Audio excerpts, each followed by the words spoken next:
Chilling tales for dark nights.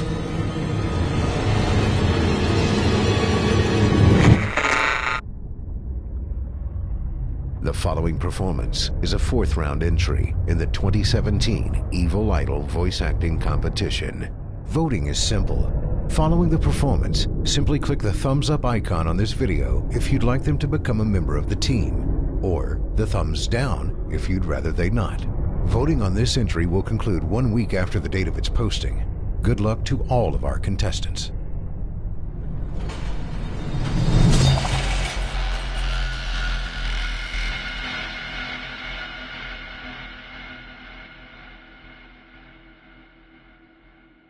My name is Detective Matthew Prosser. I've been a cop for close to 3 decades.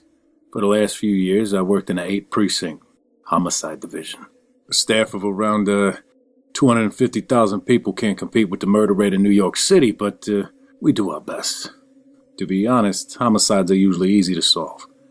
You don't have to look too far to find a killer because most victims meet their maker at the hands of someone they know. It is a rare circumstance when a murder is perpetrated by a complete stranger. I pride myself that every case I've ever worked resulted in a conviction. I've been batting 1,000 my entire career. I was, however, about to open a case that was beyond the typical run-of-the-mill fare. I received a call from dispatch before I'd even left my house. Well, house might be a generous term for the shitty little brick 2-bedroom ranch I was forced to live in after the divorce. At least the rent was affordable. Anyway, the call came in that a body had been found in an alley next to Callahan's place down in Alphabet City. Since dead bodies normally don't go anywhere until the meat wagon comes calling, I stopped off for a morning coffee. Made a crime scene 15 minutes later. "What's the call, Del?" I asked the patrolman on scene as I slipped under the yellow tape. "He's still dead." And he shrugged. "Nice gray, detective." "Get bent, Del." I stroked my newly grown mustache-beard combo. "You wish you had it so good." Immediately, I noticed there were no evidence markers littering the alleyway. Only a crushed, bloody, corrugated refrigerator box. No discarded weapons, no shell casings. Whatever the killer used, he packed it out when he fled the scene. "Jimmy!" I got the attention of the CSI photographer. "Are we good to go?" "Yeah, we're done here." He was distracted, looking at the digital pictures he'd just taken. "Never seen anything like it." "Like what?" "This bum got turned into street pizza. Somebody ran him down while he was sleeping in that cardboard box. Probably never saw it coming." "You've seen roadkill before. What makes this different?" "Somebody rolled over this guy multiple times. Definite 480. Jimmy called it. Definitely a cold 480. Felony hit and run. The tread marks showed obvious signs of multiple passes. Somebody really wanted this guy dead." I pulled out my trusty pen and lifted up the edge of the cardboard. Stench of unwashed hobo hit me head on. "Del, get some gloves and give me a hand, would you?" "Sure, detective." Officer Dell slipped on a pair of latex gloves. I had him hold up the top of the homeless man's cardboard condo. If you've never seen the effect of a 1-ton vehicle landing atop a human being, I wouldn't recommend it before dinner. His head was popped like a basketball filled with canned cranberry sauce. Unrecognizable. The ribcage was most likely touching his spine by the ruptured organs spilling from the chest cavity. Clean bone broken and several places protruded from his limbs. From my initial observation, Jimmy was wrong about one thing. This poor bastard knew what was happening when he died. I carefully picked through his clothing and was rewarded with an expired driver's license that he had tucked in his coat pocket. Holy shit. "What is it, detective?" "I know this guy." The victim's name was Reginald Ingeloop. Reggie was a cop, but he'd been kicked off the force over a decade ago. I spent a little time with him on a vice squad before I transferred to homicide. I wouldn't say he was a dirty cop, but he was lazy and sloppy. The story I got was that Reggie lost a kilo or a blow and a couple $1,000s from a big bust. Since nobody could prove the allegations, he was put on administrative leave, where he proceeded to solicit sex for drugs from a high school girl. Temporary leave became a permanent vacation and would have ended in an extended stay at the Gray Bar Hilton had it not been for the police chief wanting to avoid a serious media black eye. Now Reggie Ingeloop ended his inglorious life as a splatter in an alley that reeked of rotten food and car exhaust. Whatever sins he committed in the past, he didn't deserve a death like this. Nobody does. Had the techs cross-check his prints with the PD personnel database first. I passed the bag driver's license to Dell. I got a feeling it'll save some time. Sure thing, Detective.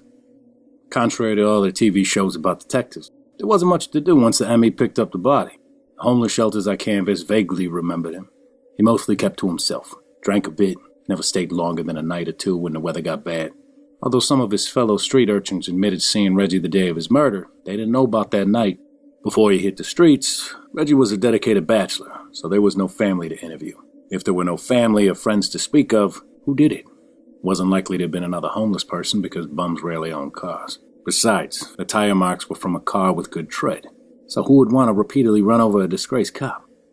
After an eventful day of questions and no answers, I hung it up and headed home. Of course, I kept thinking about Reggie. As I drove, I tried to think of whether a former buddy in the department might have had a grievance with Reggie. Nah, that was as much a dead end as a cul-de-sac where I now lived. And seriously, what cop would wait a decade for revenge? Cops by nature are not very patient people. Sad but true. Tried to distract myself counting all the for sale yard signs that covered my street like wild dandelions. Talk about suburban blight. I came home only to be greeted by a cold house. Not emotionally cold, temperature cold. Every older home has its quirks, and this house definitely had its share. The pilot for the gas furnace had gone out. Again. That meant I had to restart the pilot on the ancient water heater, too. I guess I'm lucky I didn't have to venture into some spider-infested basement. The house is built like every typical 40s-style ranch. One floor, no basement or attic. All I had to do was open a service closet in the kitchen and spark the pilot lights on the rusting equipment. Even though I stopped smoking a year ago, I was glad I kept a few spare lighters for such an occasion. Maintenance done, I poured myself a glass of bourbon and sipped on it while the drone of Sports Center lulled me to sleep. Still, I couldn't prevent murder scenarios from bouncing around my dreams. Oh, cold showers suck. Phew. I let loose a string of obscenities and headed back to the service closet. In the morning sun peering through the kitchen window, I could see that the pilot light had not gone out on the water heater. Somehow the temperature knob had been turned all the way down. I cranked the dial into the red, but I knew it would take hours for the damn thing to get cooking, so I braved the icy waters of my shower and got ready for another workday. No sooner did I walk through the door than Captain Deakins magically appeared next to my desk with a file folder. Hey, we get anything back on the bum murder? Yeah, I held up the coroner's preliminary report. It was Reggie Ingelow, vehicular homicide. Lab techs are researching the tire treads we found on the scene. Should have some back today. Good. Deakins dropped the file on my desk. You remember Jace Vark? Yeah, I ran a couple undercover stints with him a lifetime ago. Why? I need you to go out to Sunnyvale Trailer Park. He need a ride somewhere, Cap? I knew that was where Jace retired a couple years back. Nah, the coroner's taking care of that. I need you on the scene. I jumped in my car and headed out to the outskirts of town where the trailer park sat. The whole drive out I thought about Sergeant Jace Vark, retired. He was a pretty jovial guy who made up for his limited brain power with elbow grease. He was built like an oak tree with a crew cut. Good guy. Street smart. Dead. I pulled up to the smoldering remains of Vark's trailer.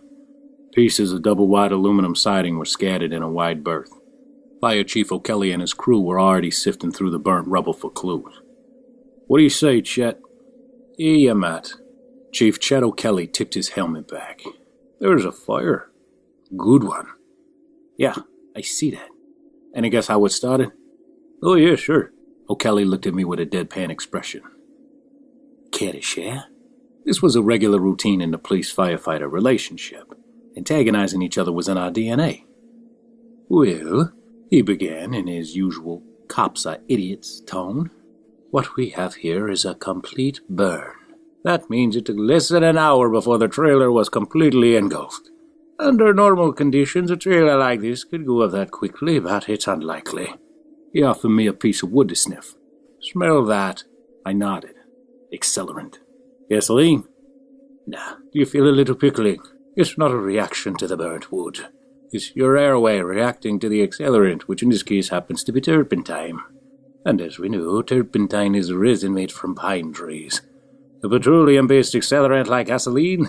Well, it has to rely on its surroundings, or it evaporates quickly. Turpentine, on the other hand, also burns hot and fast, but the resin base allows it to burn longer. Fascinating. So we're looking at arson. What's with the dispersal pattern? Wait, you had a propane stove, right? We might make a decent investigator out of you yet, boyo. Chief O'Kelly slapped me on the back. Must have been fool when it hit that tank. Boom. He illustrated by making a mushroom cloud with his stubby little hands. Trailer blown down. Thanks, Chet, but I think I'll stick to police work. I'll let you guys play in the dirt. I spent the rest of my time on the scene interviewing the inhabitants of Sunnyvale. The balding park manager and his shirtless lackey were of no help. Neither were the stoned or drunk residents that littered the various single and double-wide homes. Clearly nobody was talking. Another dead end for a former brother in blue. Back at the station, I milled over the evidence with a large black coffee. I swear the only time I get headaches is on cases like these. I popped a couple of aspirin, chased them with the warm caffeine. I set the case files for Reggie and Jason in my in-file box, reclined in my chair and closed my eyes, for better focus. Detective Prosser? My eyes popped open to Officer Dell standing by my desk with a file in hand. What you got, Dell? The medical examiner thought you should see this. He held out the file. I took the file with a sour look. How about you tell me what it says so I don't have to hunt for my reading glasses?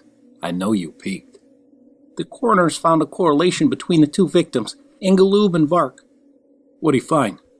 Dale smiled, knowingly. It's not what he found, it's what he didn't find. Cryptic much? Officer spilled the beans like a kid describing his new Christmas toys to friends. The vehicular assault and the fire were the official cause of death, but their hearts were removed, and they're missing pieces, like someone took a bite out of them. No shit, I said, more as a statement than as a question. I wouldn't kid you, Detective. He sounded seriously sincere. The coroner's making bite mark impressions. Thanks, kid. Make sure the captain sees this. Will do, Detective. Sudden inspiration smacked me in the face like my morning shower. Do me a favor. Put up parole sheets for the past 2 weeks. Skip the county stuff and give me the reports from Western Correctional. Dale bonded away like Robin Hood had just invited him to be one of his merry men. The new information gnawed at the back of my brain. I felt like somebody was asking me a trivia question about a TV show I used to watch when I was young, but I just couldn't quite call up the answer. Concentrating only pushed the answer farther from my mental grasp. I knew there was a connection, but damned if I could put a bow on it. The parole sheets cleared up all my cobwebs. Before I moved to the homicide division, I made my detective bones as part of an operation in the Vice Squad. Back in the day, a violent Mexican gang called the Viento Duero made the Big Apple part of a cocaine cartel pipeline. We estimated these scumbags were using the city as a base of operations to distribute drugs to multiple destinations. We're talking about an operation that pumped millions of dollars in poison across 5 states. Essentially, they were the head of the drug-dealing octopus, and we were determined to make calamari. But it wasn't going to be easy. Our biggest problem was the fear factor that these Mexicans instilled in everyone, including members of our own police force. These sleazeballs would use anything to keep people in line. This included payoffs, intimidation, blackmail, torture, and murder. The worst of them was their leader, Mateo Moreno. His gang nicknamed him Loco Lobo. He stood 6'2", weighed about 285. He was physically imposing, yeah, but it was the darkness behind those brown eyes that could have unnerved even the bravest man. Moreno was known to lead the torture sessions, because he enjoyed it. Pain in the eyes of his victims was his drug. When the bodies began to pile up, we knew he was addicted, and nothing could ever satiate his appetite except jail or death. We formed a task force of guys who refused to be corrupted. We were hungry and idealistic, ready to rage against the dying of the light. This was our town. If we failed, anything we had worked to achieve and everything the badge meant would be useful as a car with square wheels. I joined Ingeloob, Vark, and a select few to set the wrongs to right. It took a year before we finally nailed those bastards. I can't tell you how satisfying it was when the 3 of us took the stand as witnesses for the prosecution. Our case was ironclad, and Moreno could only sit at the defendant's table grinding his teeth. When the gavel fell, Moreno hurled vengeful curses at us as they dragged him away to serve what we thought would be a lifetime in maximum security. Apparently, we were wrong. 5 days before Ingeloob was murdered, the Ninth Circuit Court quietly overturned his conviction on grounds of evidence tampering. Moreno was free on a technicality, and he wasted no time in his quest to fulfill that bloody promise he made in court a decade prior. How do I know Moreno was a killer? Easy. The heart removals. Lobo told anyone who'd listen that he was descended from Aztec kings. These rulers would conquer their foes and eat the heart of the losing commander. Moreno was batshit crazy enough to do the same thing to his own defeated enemies. Knowing I was the third stop on Lobo's heart-munching comeback tour didn't frighten me. Sure, if I still had a wife and kids to worry about, I might have started sweating, but I'm a crusty old bastard past his pension date. I was nothing but the job. No way was this psycho gonna punch my ticket. I shared my discovery with Captain Deakins. He wanted to put a patrol outside my house. I declined. It was more important to have as many officers as possible on the streets. Captain didn't argue and issued an APB for Moreno. He told me to check in when I got home, and I agreed, just to appease him. I decided to take the long way home. There's a difference between precaution and paranoia, but I was losing the ability to tell one from the other. Many times in my career I've been called upon to tail a vehicle. Figured the reverse would be just as easy. When I pulled into my driveway, no headlights were in my rearview mirror. I was safe, for now. Needless to say, I didn't waste any time keying open my front door and turning the deadbolt. Remembering my dumb decision to redline my water heater, I checked to make sure everything was okay. I'd seen a Mythbusters episode where they proved a faulty water heater could be dangerous. Damn thing built up so much pressure it blew through 3 stories after a short buildup. I opened the service closet to make sure my heating equipment wasn't eminently poised to destroy my cramped home, although I'm sure renter's insurance would cover any damage. Tomorrow I'd remind myself to go buy a policy. I was quickly distracted by a noise outside. It sounded like a branch scraping a pane of glass. It seemed to be coming from my living room window. I looked through the small window and caught a police cruiser looping the cul-de-sac, honking twice before it headed out to the main road. For once, I was happy the captain lied.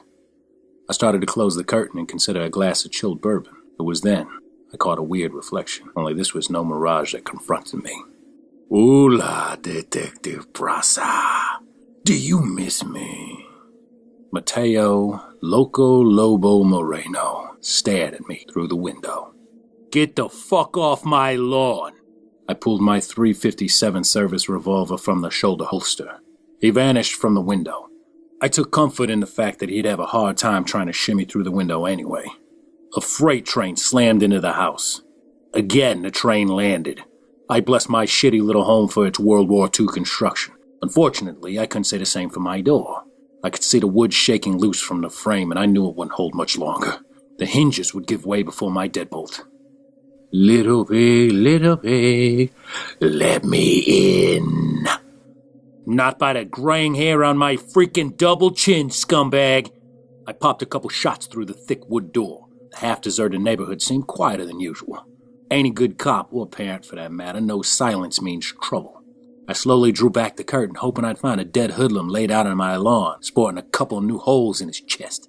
What I saw instead was his massive hand plow through the triple-pane glass window like he was punching through tissue paper. He snagged me by the suit jacket and yelled, "I will eat you whole." It was then I noticed his hand had no cuts or glass shards embedded in it. The muscles stretched into tight, thick cords. Lobo's skin turned a deep chocolate color. Brown hair rapidly sprouted across his arm while his fingers lengthened and grew vicious claws. In the moonlight, I could see he had transformed into a beast with glinting yellow cat's eyes and a sharp, toothy grin. A low, guttural growl huffed from his muscled, rippling body, and he let loose a howl that iced my soul. I finally understood why his nickname was Loco Lobo. With no time to waste, I took aim and fired until the hammer issued a thick click. Lobo stood there laughing, not a scratch on him. I knew I was not that bad of a shot.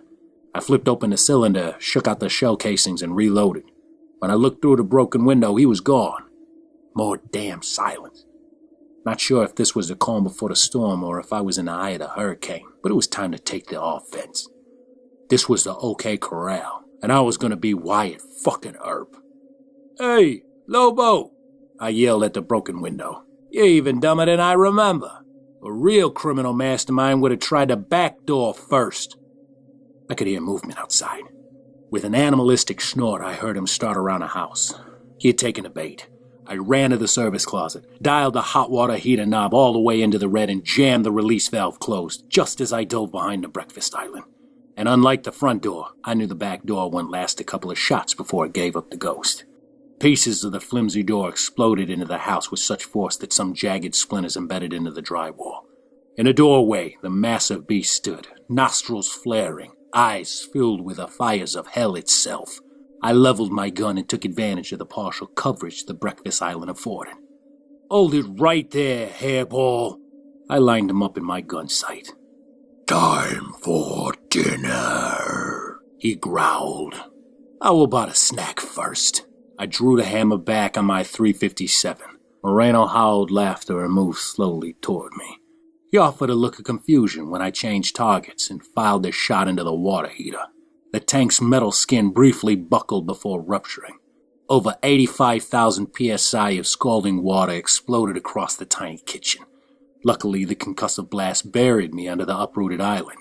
The creature howled in pain, taking the full force of the boiling shockwave. Ears ringing from the blast, I quickly dug myself out. Whew. The kitchen had turned into ground zero and smelled like wet dog. In the middle of the devastation lay Loco Lobo. Most of his thick animal hair had been blasted away.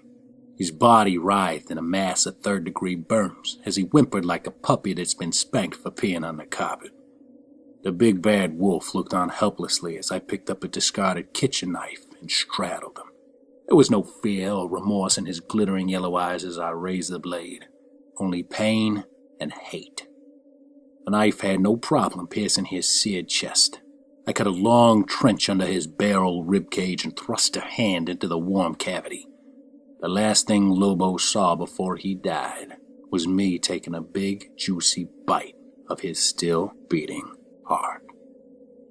The aftermath was, to say the least, complicated. Captain Deakins had no idea how to write it up without drawing every paranormal investigator and Bigfoot hunter around. So we decided to pretend all the supernatural stuff never happened. We explained the damage away as a tragic accident caused by a faulty hot water heater. The home invasion, Lobo's transformation, and the details surrounding his death were never recorded. We quietly had Moreno's body cremated and pretty much tied a bow on that, and we were back to chasing real-life perps. Well, not all of us. I was homeless. My little brick house was still structurally sound, but contractors estimated 6 to 8 months to repair the extensive interior damage. I didn't let it get to me. I got flooded with invites from friends for a temporary crash pad. The best of these came from a cute little number who worked down in the records department. Officer Locke had a little place on the lake with a spare guest house. She said I was welcome to stay as long as I liked. Sounded perfect for a much-needed vacation from the grind, so I decided to take Goldie up on her generous offer. Unfortunately, she neglected to mention the bear problem she was having. But, that's another story.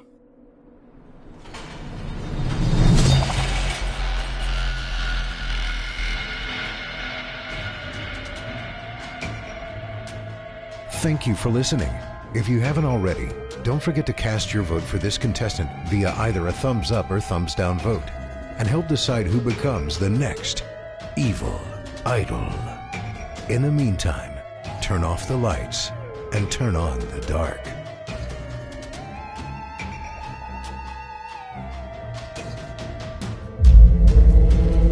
Chilling tales for dark nights.